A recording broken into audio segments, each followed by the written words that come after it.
Here's Golf to Go with Frank LaRosa. Joe Huston is the 7-year CEO of the Northern California Golf Association. It's one of the largest golf associations in the country with nearly 180,000 members, and the NCGA's mission is to support and promote the game of golf in Northern California. And Joe Huston is one of the people who play the game. Welcome, Joe. Hey, thank you, Frank. Thank you for this opportunity. Absolutely. You know, with 180,000 people, that's a lot of promoting and supporting the game. Tell me how the NCGA goes about fulfilling that goal. Yeah, we try to really support and promote the game in a lot of ways. And actually, recently, we've recrafted our vision and mission statement to really, I think, be really encompassing what we're trying to do is to ensure the game of golf is vibrant, inclusive, and accessible. And I think that really goes beyond just supporting and promoting in many ways. Sure. Yeah. And I think that comes in a lot of areas. One, with our original, our core members, is to really help them better enjoy the game of golf. And we have playing opportunities. Of course, we provide handicaps. That's one of the greatest things about the game of golf. The players of all skill levels compete on a level playing field against one another. But we also provide a lot of opportunities to play, whether it's competitive championships, more relaxed competitions, trips, and travel. There's a lot. And then it goes beyond that to the areas of junior golf development and our charitable arm, Youth on Course. And of course, the two wonderful golf courses we own and operate and provide discounts to members at Poppy Hills and Poppy Ridge. So I think that's really at the core of how we're trying to support that. There's another area we're still even further developing, which is the area of which we'll call governance and education. How we help provide education to the rules of golf, handicapping, and then there'll be other facets of that, and just helping to welcome people into the game of golf and make it an easy transition for new golfers. You know, that's really a great description, because in many people's minds, the NCGA just keeps you handicapped, but there's an awful lot of work going on behind the scenes. I really like the notion that you want to help people enjoy the game, because I think that sometimes that gets lost, because golf can be a tough game, and the notion of having fun, sometimes get lost. Right. Absolutely. One of the people, when I was new in my position, I know you knew well, Chris Thomas, wonderful, wonderful gentleman from the Northern California PGA section. Very early on, he pulled me aside and said, Joe, never forget that we're also in the entertainment business. Yes, we do competitions, we do other things, but we have to help people enjoy the game. And I always remember that. And so that goes beyond, say, elite competitions, but it does mean competitions that helps people motivate them and enjoy the game. But it's also welcoming people into the game, giving them opportunities to play, tips and access, education programs, clinics that we do at the NCPGA to help them get some better fundamentals of instruction. So there's a lot of facets to that. And I really believe if people enjoy themselves more, they will come back and play, not just retain a membership. That's secondary. It's just playing more rounds and enjoying the game more. You'll be happy to know that Chris Thomas just went into the Northern California PGA Hall of Fame just this past weekend. So that was a fun event to be at. Really well-deserved, special person. Let's talk a little bit about Youth on Course, because I think that's one of the initiatives that is probably really excites you to be able to do that. Why don't you explain what that is? Yeah, Youth on Course, it's an outstanding program. It started out as the NCGA Foundation. And about a little over 12 years ago, we hired an executive director named Adam Hike, and he really developed this and turned this program into something that's really unique. So with that, the core of Youth on Course, the idea is to give kids access to rounds of golf. And what we do is we're able to work with golf courses and provide access to juniors for $5 or less. And so it started in Northern California with just a few courses. We now have 140, a little more than that, courses in Northern California. There's over 1,400 courses across the United States and Canada now. So we've spread it across the United States and soon to be across more parts of the world. We've subsidized over 1 million rounds of golf for juniors. So they pay $5 or less. It's a really special program. And especially when we look back at what's happened this last year and a half with COVID and the importance of just golf, bringing some people together and getting outside. It's really a special program that we have to get kids out on the golf course and make it accessible for them. That's remarkable, from humble beginnings to have that footprint at this point. How would people get involved in that? At their local course or through you? Or there's a lot of ways. If you go to youthoncourse.org There's a wonderful website that includes information about how to join, what courses participate. If there's a course out there that's not participating, you can find information there and the right staff members to contact. There's also an area to give, and there's a number of charitable giving opportunities and really neat programs, one of which was called the 100-Hole Hike. We just conducted several of those over the last weekend at some short courses like the Hay and a short course at Pinehurst and others. And there'll be others throughout the year where people can sponsor various members that are playing 100 holes, and that's a great fundraising opportunity as well. Or if people are interested to raise money for the organization, that's another great place to help. You mentioned tournaments. NCGA puts on a lot of tournaments throughout the year, and for serious golfers or people that are really interested in the game and the competition. Tell us about that a little bit.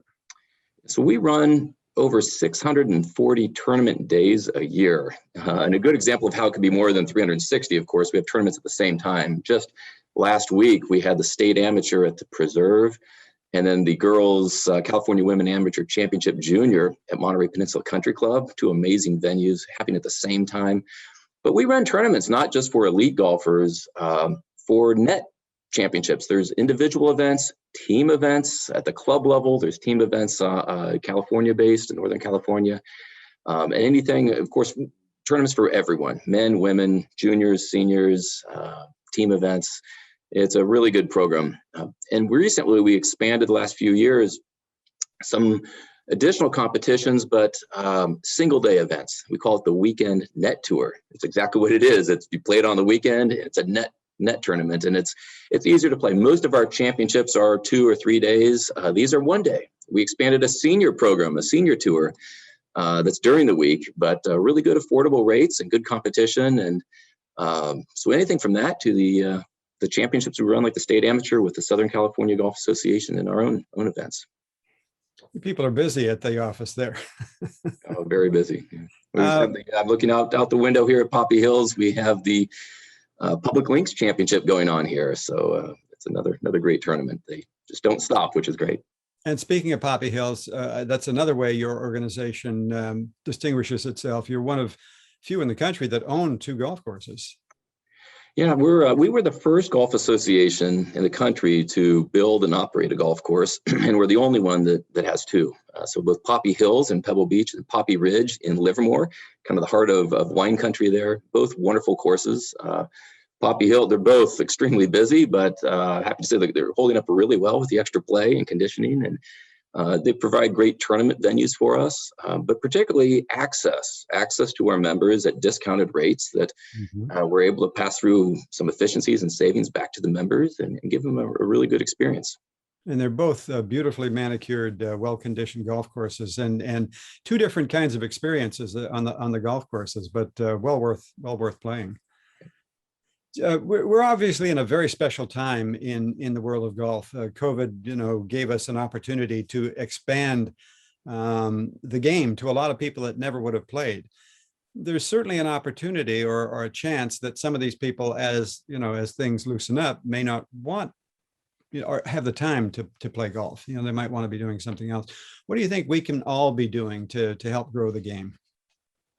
Yeah, I think for probably the folks listening to this, we have our own passion for the game of golf, and that's why we're here. And I think it's always about spreading our own passion to others and inviting a friend to play, or if a friend hasn't played in a while, invite them back out, or even just having a conversation about the game keeps it top of mind. So we have concern about that. We would expect some people, when they start to travel more, go to Disneyland or go to the movies or other sporting events, there'll be some decline. But part of our job as a golf association is to keep them engaged. So we have a really good magazine that goes quarterly. We have emails and information and education, discounts and access and tournaments. Through this entire program, we're going to try to keep people engaged and invite them back to play, not just playing our events, but then just invite them to play the game of golf. And as I mentioned, the education side, we want to educate people on the rules and handicapping, but also on just ways to come into the game and to just know the etiquette, know how to come in and to make it more welcoming to everybody. And it's an area I think is really important to us, to our board of directors and our staff, to make sure this game is truly inclusive for all golfers. And that's a way to really, I think, retain some of the uptick that we've had in the game of golf. I like the word play. It just sort of rolls off our tongue, play the game of golf. But I think the notion of that word and what it means to people, play is a very simple kind of pleasure. And I think that sometimes that word doesn't have enough credit. And I think playing the game, really kind of puts it in a different mindset. Yeah, absolutely. Sometimes it feels like work when you're on the course, and those aren't maybe the best days on the game. But when you can finish strong and you have fun, it really is. It's about enjoying yourself on the golf course. And if we can help with that, it's access, give them a chance to play, a better understanding of the rules.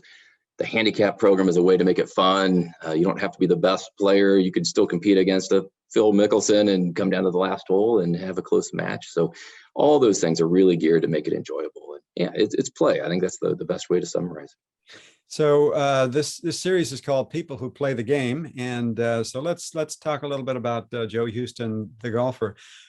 Who put a club in your hand the first time, or how did you get introduced to the game? Yeah, I've loved the game of golf since I can remember walking, and I'm so fortunate to end up back into this golf business. It's great. It's probably about 4 when I started to pick up a club. My parents probably put it in my hands. They weren't really active golfers. My grandparents played a little bit, but more for a 9-hole walk.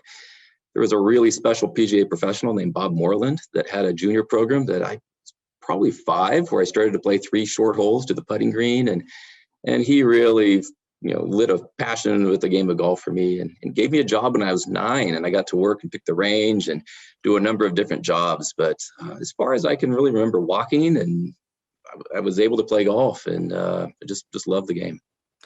You actually were an accomplished player. You played at Notre Dame. Tell me about that experience. It was a great experience. My wonderful university to go to. My grandfather had gone there. My father went there. My older brother, younger brother. So it was kind of, I applied, got in early, and that was where I was going to go to college. I didn't go just really to play golf. I was a good player in high school, growing up in Iowa. Never really stepped my game up to the next level. And I didn't expect it to happen. You never know.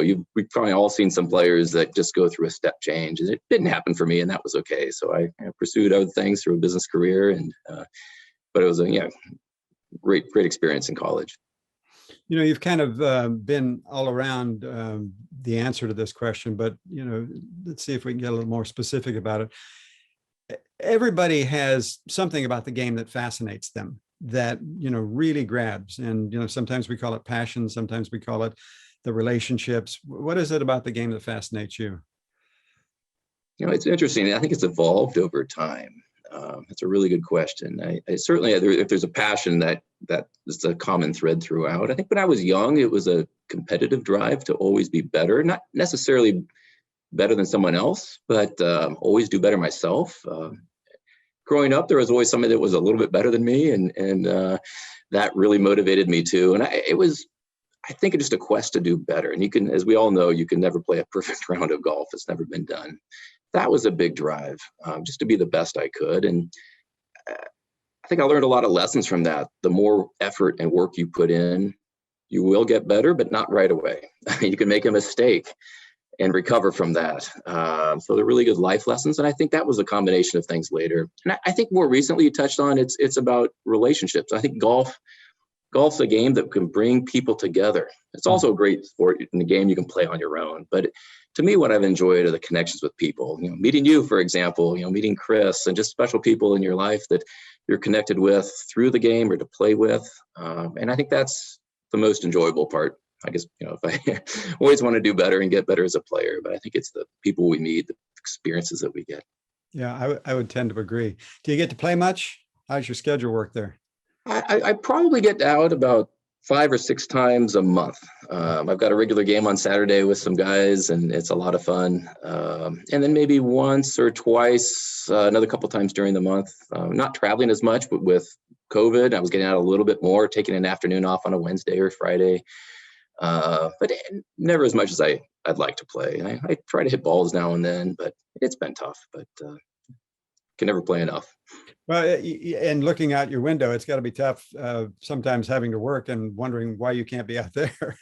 Yeah, it's so busy. I don't get out to play. I think it's been weeks since I played Poppy Hills, but it's in great shape. And oh, yeah, it's great. It's motivating to see other people enjoying it. You've played in some great spots. Any courses still left on your bucket list? Wow, there's a lot of places I haven't played.